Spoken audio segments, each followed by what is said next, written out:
Hi there, folks. Well, I guess we're rounding out 2025, and what a year it wasn't. Ugh. Anyway, hope all of you are well. I'm just getting this thing ready to get out to Mitch in Colorado. Shout out to Mitch. It's kind of this particular one is a one of a kind for sure, and I can take all the blame for that one. But in all seriousness, it has been quite a year adapting to downsizing, spinkering down, and basically, yeah, going from having a nice shop in Fillmore for a good 5-year period. Unfortunately, that didn't age well with the times. Originally, I was going to have a shop full of technicians making these things with me, and wrong decade apparently.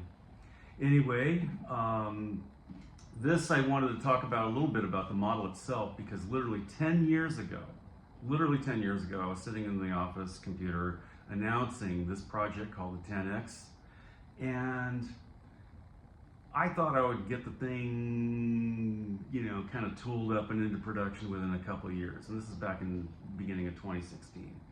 And basically, things did not go that as smoothly of a crossfade as I was hoping for.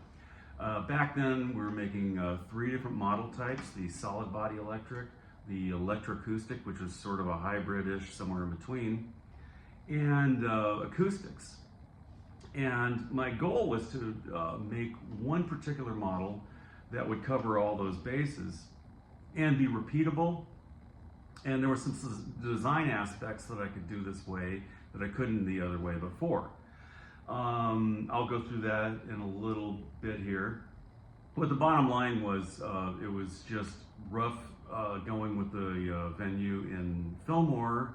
We were kind of on a roller coaster with City Hall, and eventually that got ugly in mid-2019 and had to switch, go to a different shop, and unexpectedly stop everything and move to Valencia in November of 2019.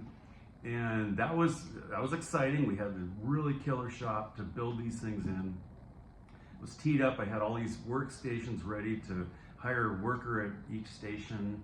And this decade just didn't happen the way many of us were hoping it would.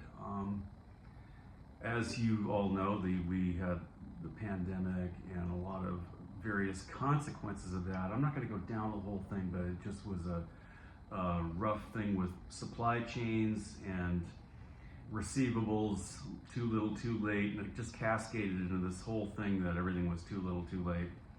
And by the time I got through past all the industry strikes, which 90% of my customers have IMDb profiles next to their name. So anyway, it just, a lot of things that were impacting were hitting us pretty hard. So it really, I was doing a lot of the R&D of these things in the middle of all of that. And still it's ongoing, and still I have a lot of these to build for some of you out there who have been waiting probably way too long. In any event, this one's going to Mitch out in Colorado. Shout out to Mitch. This one's a one of a kind for sure. There's a few little features about it that are not completely typical, but I think it's a lovely instrument. So basically the 10Xs are made one hull that's molded out of a hemp composite. The tops are basically, in this case, it's a maple veneer with a balsa core, and it's got a hemp inside, so it's vacuumed together.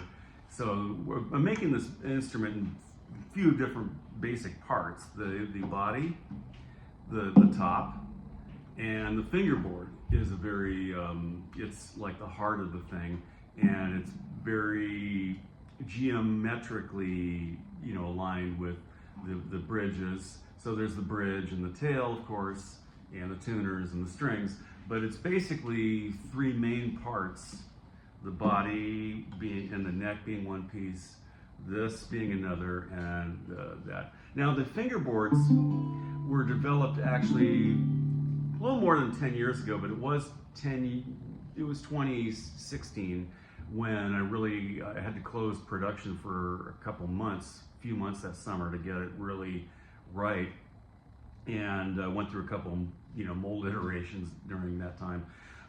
So far, we've got a couple of hundred of these out there with these fingerboards, and it's going pretty well.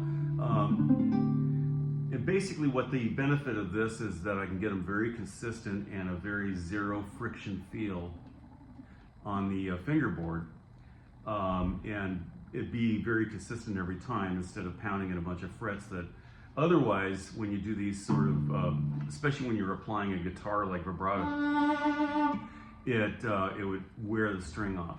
And so these don't. These have a long string life on them, which is a good thing because these strings are not cheap.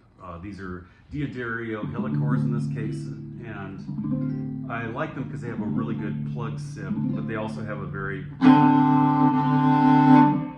fast bow attack.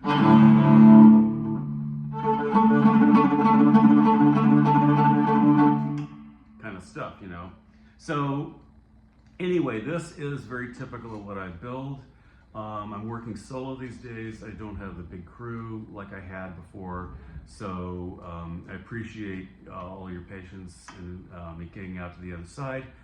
I am working on some new things now. I gotta give a shout out to the documentary that's coming out. It's been 3 years in production. Terry Davis, cinematographer, director Dale Turner.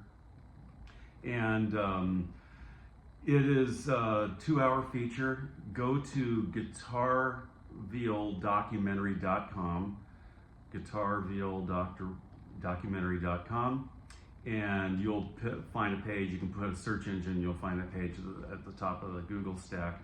And you'll see, you can keep up with the movies released this next year, hitting the festivals and stuff. But on there's a lot of nice little outtakes that we did. They're not color treated or sound treated. There's the raw footage that are, if you scroll to the bottom of the page at GuitarViolDocumentary.com, you'll see some of that stuff.